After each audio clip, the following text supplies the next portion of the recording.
Hey everybody, it's me, Joe again. Welcome back to my channel. And today I'm standing in front of the National Gallery of Art here in Washington, D.C. And I'm going to give you a vocabulary lesson. So I'm going to give you words that have to do with politics and elections. So listen carefully and you'll learn some new vocabulary, hopefully. Also, if this is your first time here and you're the type of person who wants to learn English, wants to get better at grammar, wants to learn a lot more vocabulary, improve your skills, why don't you think about subscribing to my channel and hit that little notification bell down below, okay?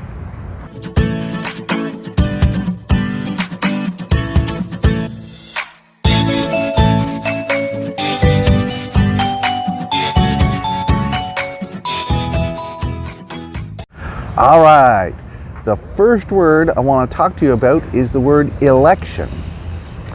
An election is a contest where different people try to get votes from the people, the voters, the citizens of a country.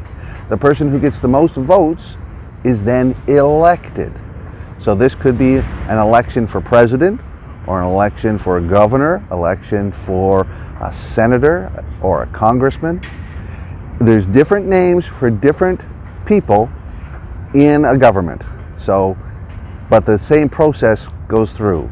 Everybody votes, and the person with the most votes gets elected, the adjective. Another word that I want to talk to you about is vote. All right? To vote for someone means you go into the voting station, and there's maybe a little place where you can go and get a little piece of paper sometimes and you check somebody's name off, or sometimes it's electronic and you've got to tap on a screen to say who you want to select, who you support. That is your vote. The verb we use with it is cast your vote. Cast means you throw it or you toss it.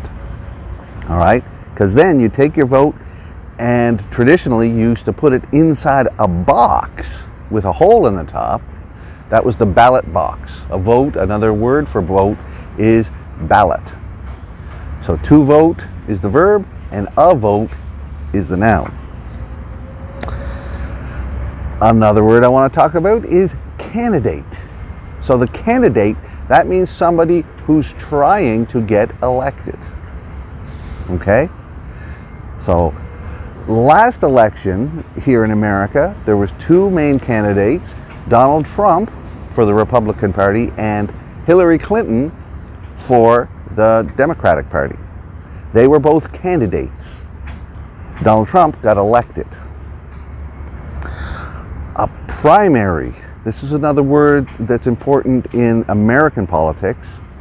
A primary is when you're trying to choose who will be the candidate for your party.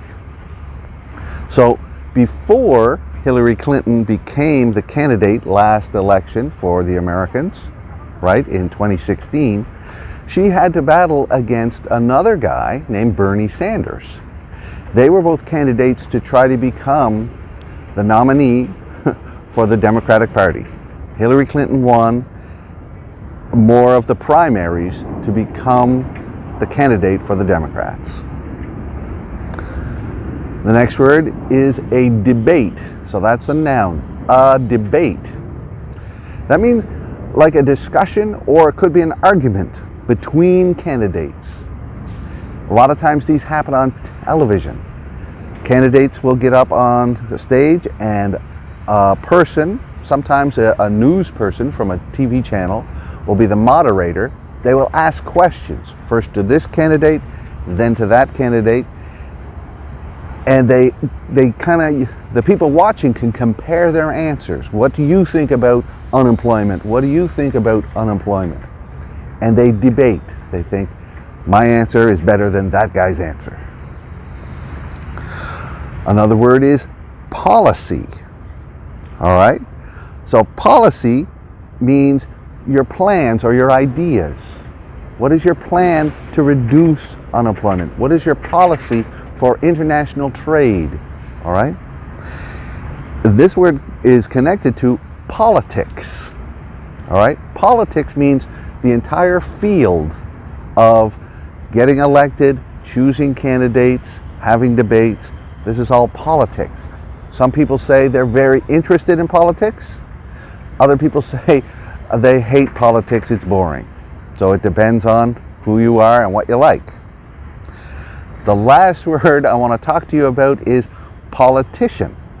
So a politician, that means somebody who has been elected and they are part of the government.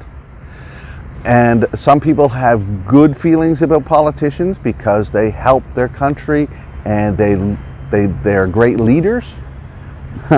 Other people don't like politicians because they say they lie too much. Again, that depends on your point of view. I don't want to sway you one way or the other. So, I hope you enjoyed this video.